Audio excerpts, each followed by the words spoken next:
Good evening. Coming up tonight on Feedback, we're going to be talking with Jason Natzke, the mayor of a small town in New York called Vallejo. And why we're interviewing him? Well, he's 19 years old and he's already the mayor.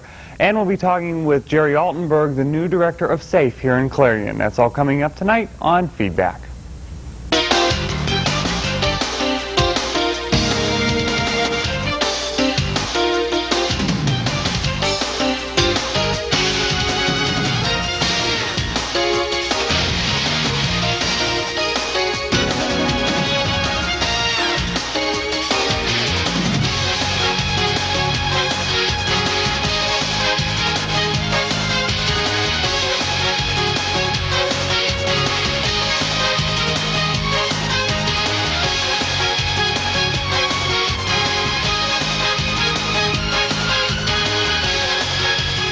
Good evening and welcome to Feedback. As I said, tonight we're going to be talking with Jason Natzke, the mayor of Vallejo, New York. He's only 19 years old, so that ought to be a pretty interesting interview. And we'll be talking with Jerry Altenberg, the new director of SAFE here in Clarion. But first, this will be the last show I see you before election night. Now, election night is next Tuesday night, November 2nd, I believe is the date. And I'm here to preach to you that you need to go out and vote. There's just like no excuse for not voting. If you're a citizen of this country, that is your right. If you're 18 years old, you can go out and vote. A lot of people I've spoken with, actually college students especially, are not even registered to vote. Obviously it's too late to do that for the upcoming election, but you can do that. You can still go and register and you can vote in the next election. But in doing a lot of preparation work for the election night, next Tuesday night, which I'm going to tell you about at the very end of the show, what we have coming up for that, we've found a lot of things about what one vote can do. Just a couple things I remember. I think one vote put Hitler into power. I think that's what it was. There were just so many things that one vote can do, and a lot of people say, oh, you know, I can vote, but it's not going to make a difference. Well, if there's a large enough population of people who think that way, it can make a difference. And especially here in Clarion County this coming election, there are so many things coming up, especially the commissioners. That's a big thing. The county row offices.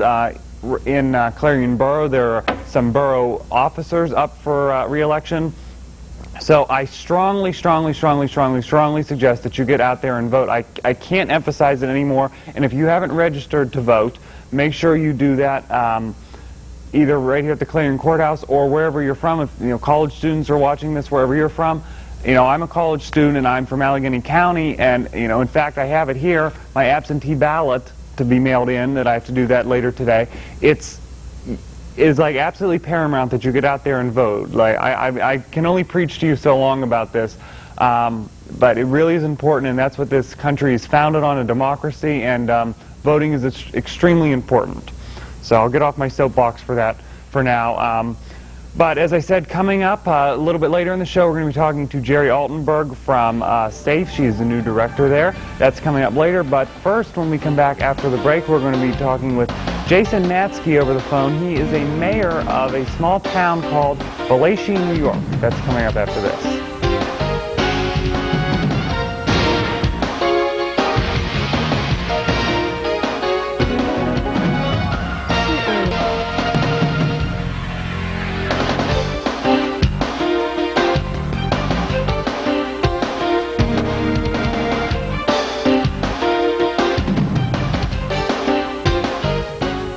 Welcome back to Feedback this Wednesday night. I'm Mark Despotakis.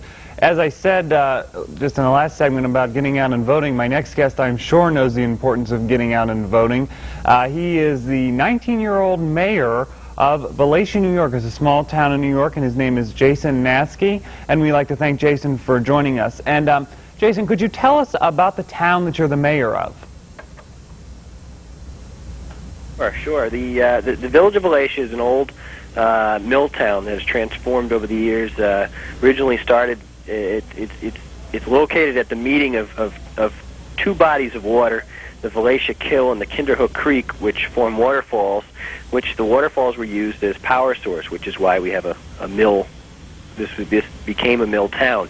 It was ideally situated about 20 miles southeast of Albany, New York, in Columbia County. We are have today a population of about 2,000 people, situated within the town of Kinderhook, which has a population of about 10,000 people. So my constituency base is 2,000. Today the village has evolved from a mill town and a decline as the mills left the northeastern part of the United States to a suburb of the city of Albany. And that is where we stand today.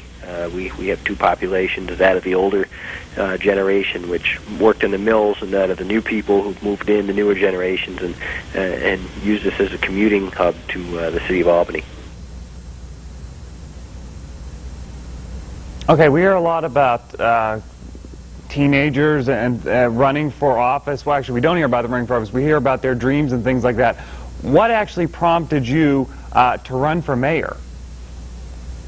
Well, I was elected at age 18 to the Board of Trustees, which would be similar to a village to a city council. During that year, I fought with the mayor on a continual basis on every little simple thing that you would think you shouldn't have to fight about. We even had a conversation once for 25 minutes about whether you should cut the grass at 2 inches or 3 inches. This evolved into a very controversial, some very controversial meetings over the upgrading of our water system. That would be a $1.6 million upgrade. And we had actually had a meeting at one point where discussions were so heated that the assistant fire chief and the one of the board members got in a fight and wound up with one of the board members going through a window here in Village Hall. At that point, I knew emotions were too strong, and the village was headed down a wrong track, and that's when I decided to run for mayor to bring the village that was so divided back together. You know, it seems we always hear people complaining about their elected officials. What has been the reaction in the village there to you being the mayor? Well, yeah, you got to remember I was already elected at age 18 to the Board of Trustees. Since then, I've had nothing but I try to maintain a very positive, professional administration. Okay. We hear, you're 19 years old. Okay, usually 19-year-olds are in college. What education have you had, and has that helped or hindered you?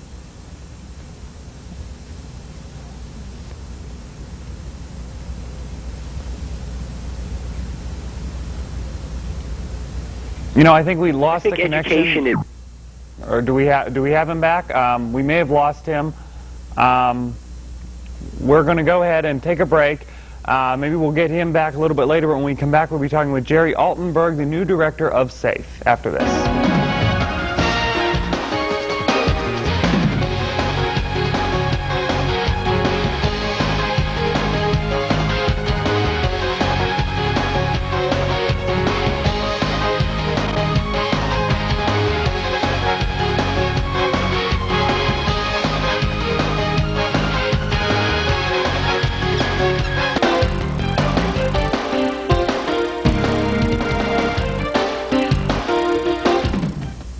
All right, I think we've resolved those technical problems, and Jason is back on the phone with us, so let's just pick up with the interview here. As I was saying, most 18 and 19-year-olds are in college, and here you are already working as a mayor. What education have you had, and has that education helped or hindered you? I think education is, of course, at this point now I have an associate's degree from Hudson Valley Community College. I plan to associates in business administration. I plan to continue my education, working towards a bachelor's in finance, eventually an MBA at Siena College in Loudonville, New York. My education has not strictly been that of schooling, but also life experience. I think a lot of what people do, what they know, and their wisdom comes from their experiences in life. And I've studied politics, I've studied history and government for many years, and that's what created and fostered my love of politics, and more importantly, government, because being the mayor, you're not a politician as per se, more of a public servant. Considering the amount of hours and work you would put into it to a job like this, it is public service. Now, besides education associated with 18 and 19-year-olds, we also associate some type of social life. What effect has being mayor had on your social life?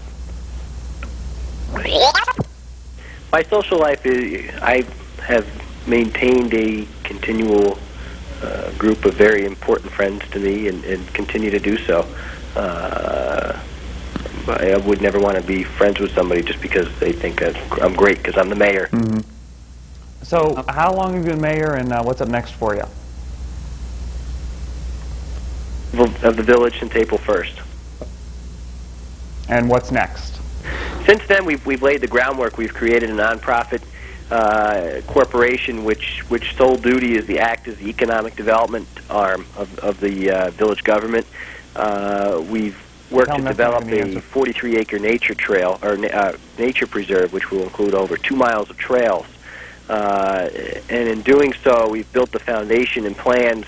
We'll be working, the National Guard, New York National Guard, will be using, will be developing the nature preserve for the village, and using that as a training session for their recruits, and at the same time providing the village when done with a finished product at minimal cost. We would simply have to require materials. The labor is being provided by the National Guard. We've also begun work on revitalizing the Main Street area and reopening the Old Valatia, which is now a theater, which was originally an opera house, as part of a major project in downtown.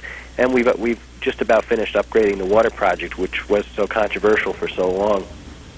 Well, it seems you've accomplished so much already. Where do you have to go from here? What's up next for you in your career? I think it's important in anybody's life to have aspirations and goals. However, in a position where I am right now, what's most important is that I do an excellent job for the people of the village of Valatia. And depending on how well of a job I do and how much I enjoy doing the job, that will make all the difference in the world as to whether or not I continue life in public service or the private sector. Okay. All right, really interesting. Thank you for joining us. Thanks for also suffering through our technical problems. We really appreciate it.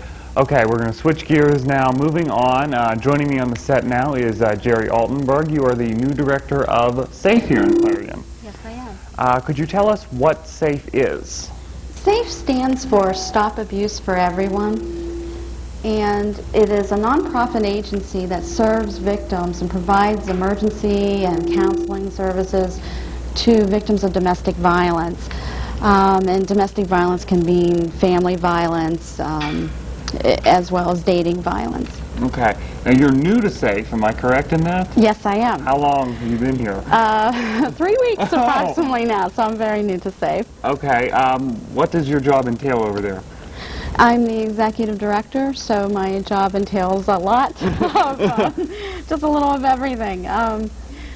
From grant writing to research and to overseeing the direct services. So I have a wonderful staff, and they're very dedicated and talented. Okay. How did you find SAFE here in Clarion? Well, I'm familiar with Clarion, and I've been in the domestic violence field for probably close to 14 years now. And when the position, and I left a couple other centers that I was working for and applied here to Clarion, so. Okay. Kind of home turf. Back to some things that SAFE does. How can people maybe get in touch with your organization, and what services can they expect maybe from you so that they know what, if they're going to call, what can they be looking for? Okay. SAFE provides several services. They provide an educational component to the community. We have speakers from the Speaker Bureau that can come and educate you on signs and symptoms of abuse, how to prevent it, what to do in a situation if you have an employee or a friend or yourself that's in a domestic violence situation. We provide emergency services in forms of legal advocacy, letting the person know what their rights are, and helping them through the legal process, whether it's criminal or civil. We help with protection from abuse orders, helping the clients fill those out and to proceed with those. we provide a 24-hour hotline. So if someone has a question, just needs to call and say, you know, we're there. Can you give us that number? Sure, it's 226-SAFE. On the screen. You were saying about the legal things that you help out with. Are your people trained in this specific area? Everyone on our staff has to meet a requirement of being a coalition against domestic violence. It's a state agency, so they have training of that. They're not attorneys. What they will do is they will help their advocates for what options they have. They provide support through the process and options. These are options, and so whether a person chooses one way or the other to proceed or changes their mind, they're there to support them that process. Okay. We hear about abuse, like, you know, you've said that, and when I first heard this, I thought abuse, I'm thinking sexual abuse. Is that what you deal with? Is it sexual abuse, or what kind specifically? Okay. Sometimes referred to as family violence. It can take the shape of physical violence, whether it's bullying or through intimidation. It can be through, we're dealing with economic violence, where they can be kept from working or kept through economic controls, not allowed to have money to be able to do things. It can be or verbally, and it can be sexual. There is a center in Clarion that handles, Passages does handle the sexual assault component. So they handle and they help victims through, very similar to what we do with the physical violence, they do with the sexual So violence. if someone would come to you for sexual violence, would you just refer them to? Yes, we would make those referrals. We refer to most community agencies. So. Okay. It's kind of interesting that you say about the different levels of it. Most people generally would think that it's a physical thing, and Right. you're saying with economic control. What are people realizing when they're saying it's physical, or is physical the most cases you hear about? I think there are many forms of abuse. Sometimes there's multi-levels going on at the same time. You'll see economic control, you'll see the physical, you'll see you know, some of the other forms of verbal. But I think you hear mostly in the media the physical, and so you tend to associate domestic violence, and it's also more life-threatening, so you tend to hear a lot more about the physical abuse. Okay. Let's say there's somebody who's in a relationship or in a family where this is happening. What are some tips for them? Someone actually in the family. In the family, I think if you could get them to call to make that step, that they would get their options. Every situation is a little different. I guess safety is the biggest factor that we look at. You know, what they can do in their own home to feel safer. You know, have a suitcase packed and at a friend's. So if you do need the field to run, you have some things. If you have children involved, it's very difficult for people to leave when there are children involved. When that happens and you leave with the children, make sure you take Social Security cards, birth certificates, shot records.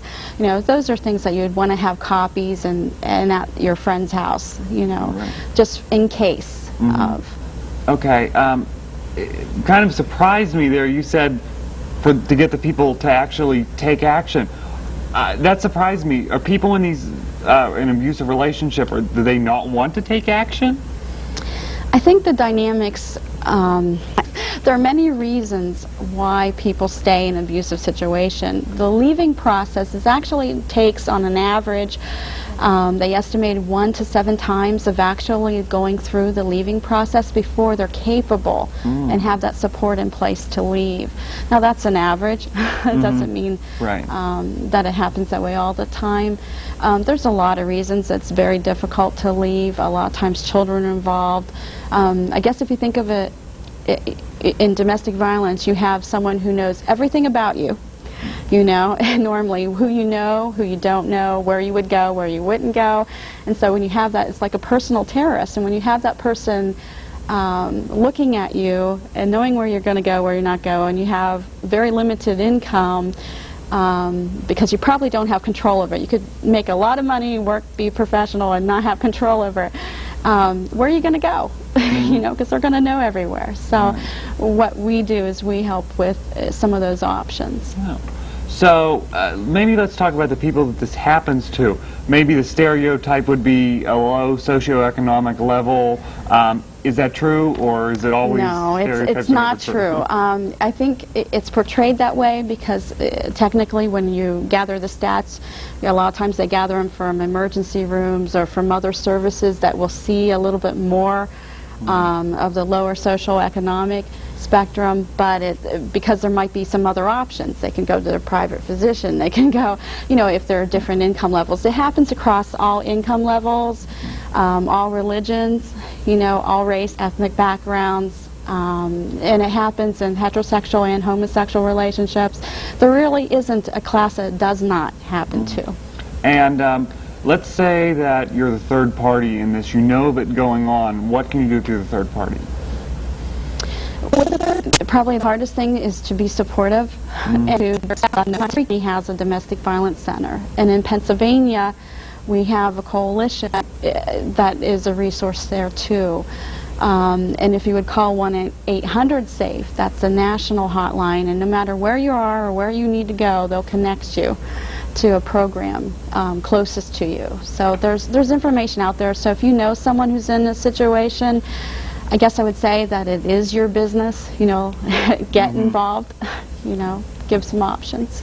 Now, SAFE, it is a national organization? SAFE is a local nonprofit organization.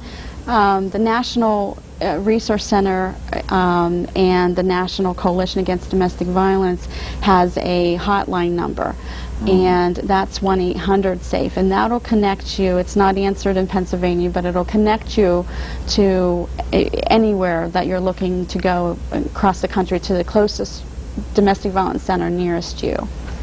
And in Clarion County, it would be us. Okay. So, funding-wise, are you a government agency? no, we are a nonprofit. We receive our funding from partial grants from the Pennsylvania Coalition Against Domestic Violence, the Pennsylvania Coalition Against Crime and Delinquency, Department of Public Welfare, and through United Way agency. We're a United Way agency, so we receive money through them. And you take donations? Yes, and we do lots of fundraising. Okay. So. All right. And how can people request that help again? What was the number? 266. I'm sorry. That's all right. 226 Safe. 226 safe. Safe. Okay. And one last final. To raise money, you said that there was an auction being held. When is that and where is that? We have an annual auction. It's in November. And if you want to give us a call, I'll give you more details. I believe it's November 19th. Okay, sounds good. Well, thanks for joining us. Learned a lot about SAFE. Interesting. And the number again is 226-SAFE if you need help. All right. Thanks a lot. We'll be back right after this.